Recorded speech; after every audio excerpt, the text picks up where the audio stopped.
समस्या जानते हैं क्या? 5-7 घंटा आपका मोबाइल डिस्टर्ब कर दे रहा है। हम अभी भी कहते हैं अगर आपको मोबाइल चलाना है तो आप चलाओ, लेकिन घसका मत देखो, क्योंकि जो आप घसका रहे हो ना, आपको पता ही नहीं है कि इसके बाद क्या आने वाला है, लेकिन आप उसमें समय बर्बाद कर रहे हो। आपको मन कर रहा है 4 घंटा तुम भले फिल्म देख लो, क्योंकि तुम डिसाइड किए कि कौन सी मूवी अच्छी है, वो अपने हिसाब से तुम देखे, लेकिन ये तुम घसका रहे हो, पता ही नहीं चल रहा है कि डांस आ रहा है, कॉमेडी आ रही है, कि कोई कुछ आ रहा है, कोई कुछ आ रहा है। यहाँ पर तुम्हारा दिमाग जितने संकुचित होते जाओगे, दिमाग संकुचित हो जाएगा और तुम्हारे पढ़ने की हैबिट खत्म हो जाएगी। जितना ज्यादा आप विजुअल चीजें देखते जाएंगे, आपकी पढ़ने की हैबिट खत्म होती जाएगी, फिर आपको पढ़ने में मन नहीं लगेगा। 12-12 घंटे, 16-16 घंटे पढ़ना होता है जो सपने लेके बैठे हो तुम उसके लिए। ऐसे बनोगे क्या? ऐसे बनोगे IAS, ऐसे बनोगे IPS। और अगर सोच रहे हो ऐसे बन जाओगे, बहुत बड़े भ्रम में हो। मैंने देखा है भाई, मैं कोटा में रहा हूं, बच्चे पागल होते हैं पढ़ने के लिए, पागल। जिस दिन आपको बोल देना कोई कि पागल हो चुका है ये, उस दिन समझना आप सही में सक्सेसफुल होने वाले हो। जीने का असली मजा तो तब है दोस्तों, जीने का असली मजा तो तब है दोस्तों, जब दुश्मन भी आपसे हाथ मिलाने को बेताब हो। ऑनलाइन में पढ़ने वाले बच्चे मात्र 10 से 15% होते हैं पढ़ने वाले, चाहे उनका दिमाग कितना ही खराब हो। खराब का मतलब दिमाग थोड़ा सा कम चलता हो उनका उस सब पर्टिकुलर सब्जेक्ट में, जिनको बोलते हैं कमजोर बच्चा है, ठीक है, वो सब काउंट कर ले, वो 10 से 15% बच्चे होते हैं। अब पेपर जेईई मेंस का ऐसा आता है, जेईई एडवांस का पेपर ऐसा आता है कि आपकी इंटेलिजेंसी बहुत दूर की बात है, आपकी मेहनत प्राइमरी। अगर आप मेहनत कर रहे हो तो आपका सिलेक्शन नहीं रुकेगा, आपका सिलेक्शन डेफिनेटली होगा। दिक्कत यह है कि पढ़ने वाले बच्चे ही 10 से 15% होते हैं और सिलेक्शन भी 10 से 15% होता है। तो इसका मतलब जो लास्ट तक टिका रहता है, जो लास्ट तक सिंसियर अपने टीचर को फॉलो करता है, जो लास्ट तक अपने टीचर की बात ब्लाइंडली फॉलो करता है, क्लास अटेंड करता है, उसका सिलेक्शन 99% गारंटी होती कि हो जाता है। टाइम कम नहीं है, बहुत टाइम है।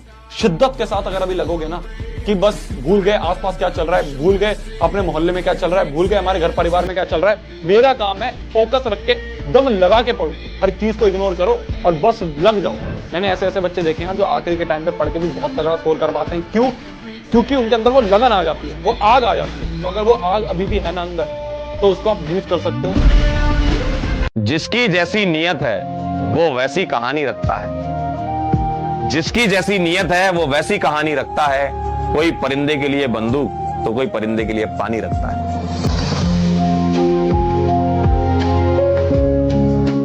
अभी जाते जाते थोड़ी हैवी वाली हो जाए। चलिए भाई, चलिए इधर इधर आइए। 2 लाइनें नहीं, आज 4 सुनाऊंगा आपको।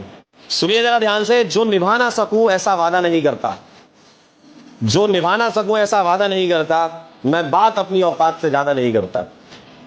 जो निभा ना सकूं ऐसा वादा नहीं करता, मैं बात अपनी औकात से ज्यादा नहीं करता।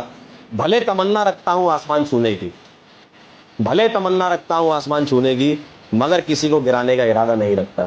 ठीक है?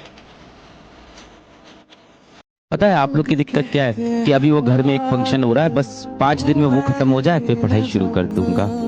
अभी ऐसा है कि वो एक टीवी पे शो आ रहा है, ये शो 2 दिन देख लेते हैं, इसके बाद अच्छे से पढ़ाई शुरू कर देंगे।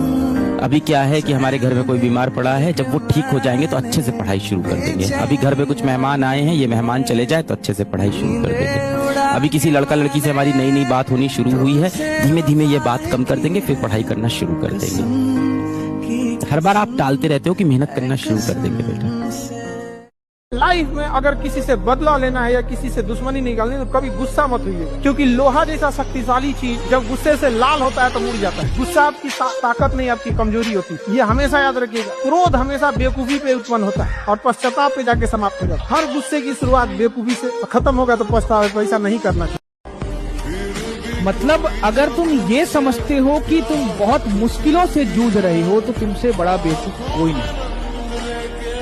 अभी असल जिंदगी बाकी है जीने को। जब शादी हो जाएगी, जब बच्चे हो जाएंगे ना, तुम ना ध्यान, तो बच्चा कभी भी बीमार पड़ जाएगा, वाइफ कभी भी बीमार पड़ जाएगी, मम्मी पापा तुम्हारे बूढ़े हो जाएंगे, ये कठोर सच्चाई है। तो सबको आपको ही देखना पड़ेगा, कभी भी कुछ भी हो सकता है, ये आपको ही समझना होगा।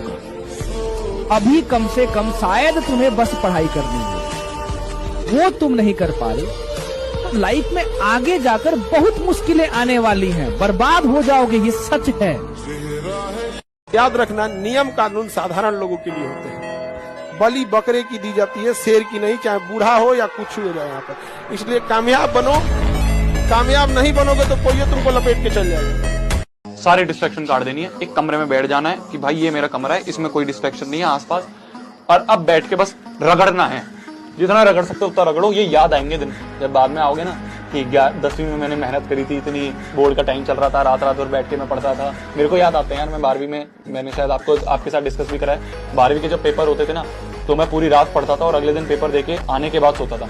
मान लो 12 तारीख को पेपर है और 11 तारीख की रात को सारा सिलेबस हो गया था, पर प्रीवियस ईयर क्वेश्चन बचे हुए थे। तो मैंने क्या करा, 11 तारीख की पूरी रात बैठ के सारे प्रीवियस ईयर क्वेश्चन जल्दी जल्दी सॉल्व करे।